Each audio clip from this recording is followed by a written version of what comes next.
Kelly, è arrivata un'altra vittoria, la settima di fila per voi. Che sensazioni ti lascia questa partita? Sì, sono contento, ho fatto le cose bene.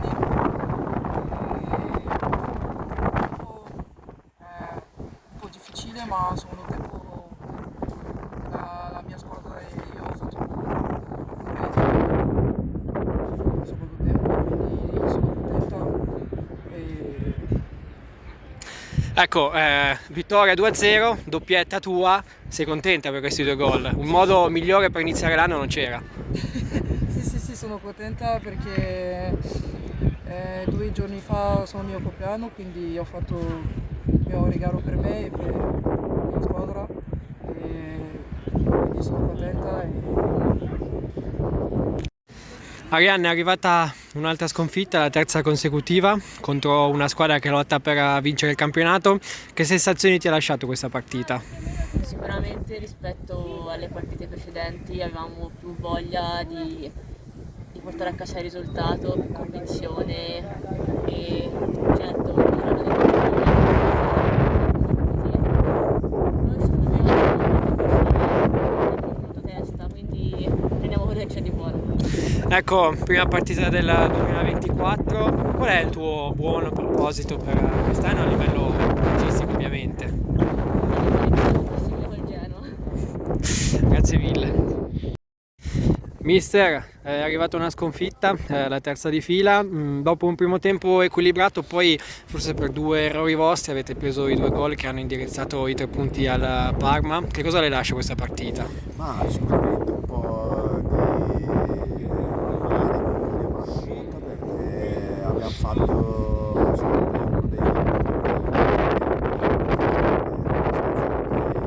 poi secondo tempo abbiamo fatto bene il secondo tempo, dovevamo stare bene, abbiamo fatto errori individuali che hanno compromesso la partita, però sono comunque soddisfatto della prestazione di tutta la squadra. Mister, torno sulle scelte iniziali di formazione. Oggi abbiamo visto Acuti titolare al posto di Ferrato. Considerando come avete impostato la partita con tanti lanci da parte di Forcinella per le punte, come ci spiega questa scelta?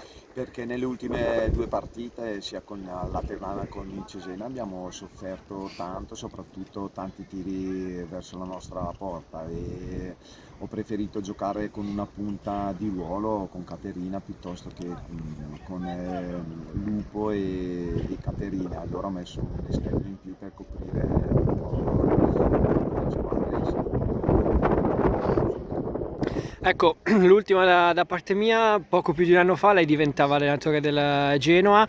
Com'è stato questo anno e com'è stata questa avventura nel calcio femminile? Ma all'inizio ci avevo pensato bene perché non avevo mai allenato nel femminile, e dopo un anno posso dire che è stata una delle scelte migliori che ho fatto in tutta la mia vita e sono molto contento di questo. Ho trovato una società che mi sta facendo lavorare, ho trovato un ambiente, quello femminile, che noi maschi dobbiamo imparare, perché ci mettono proprio il cuore in ogni allenamento, in ogni partita, per cui come ho detto prima è stata una delle scelte più belle della mia vita. Mister, è arrivata la settima vittoria di fila, avete cominciato alla grandissima il nuovo anno. Oggi nel primo tempo avete un po' sofferto il Genoa perché loro vi hanno imbrigliato bene, poi nel secondo tempo è venuta fuori la vostra qualità e avete vinto meritatamente. Disamina della partita perfetta, sei stato bravissimo ad analizzarla. Il primo tempo abbiamo fatto un po' fatica, avevamo le distanze non ottimali, i nuovi arrivi hanno fatto un pochino fatica a mettersi subito in moto all'interno della nostra struttura di gioco, e poi niente, poi nel secondo tempo abbiamo accorciato un po' le distanze in avanti, siamo state più bravi ad attaccare il campo in avanti.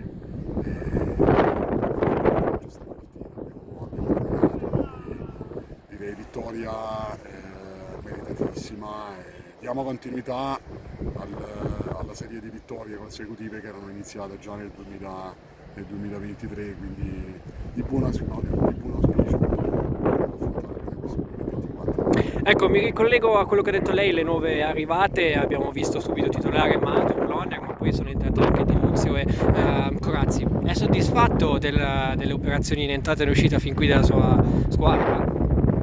Sì, sono molto soddisfatto. È stata una mia calciatrice anche nei 2 anni precedenti, c'è stata l'opportunità di andare ancora in Serie A, la volevo sfruttare per una calciatrice che avevo già in Serie A, ragazzi, che era una calciatrice che era cittadina del primo anno, però la ragazza del 2002 secondo me di grossa prospettiva, piede mancino molto fatato, molto delicato, secondo me è una ragazza di grossa prospettiva, ho giocato una palla dell'1-0 credo in pochi, quindi molto brava e vabbè, Grilla Di Luzio l'abbiamo presa dal Como dopo l'infortunio al crociato, sta rientrando, adesso si sta rimettendo in moto, però sono contento, ma voglio ringraziare anche le ragazze che poi sono andate via, che ci hanno aiutato a fare la prima parte di stagione e quindi faccio un in bocca al lupo a tutte quelle che sono uscite, sono uscite in 6 per il momento e quindi niente, adesso la rosa è quasi completa, andiamo avanti con questo gruppo importante. Ecco, oggi confermati nuovamente davanti Gago e Di Stefano, oltre a una grande intesa in campo, vedendo dai social, una grande intesa anche fuori dal campo, possono essere loro la vostra arma in più per la lotta alla promozione? Ma sono 2 ragazze simpaticissime, si vogliono un gran bene, stanno sempre insieme, quindi molto molto bene. Adesso abbiamo fuori per infortunio Ferin, che starà lontana dai campi almeno per 2 o 3 mesi perché ha avuto un infortunio importante. E abbiamo fuori ancora Gunguli ormai da 2 mesi, che è più vicino al rientro invece. E quindi per il momento ci stiamo affidando un pochino a loro, appena arrivata nel mercato invernale. Non mi posso lamentare, ho una bella rosa a disposizione, un bel gruppo, stiamo lavorando bene, mi sto divertendo.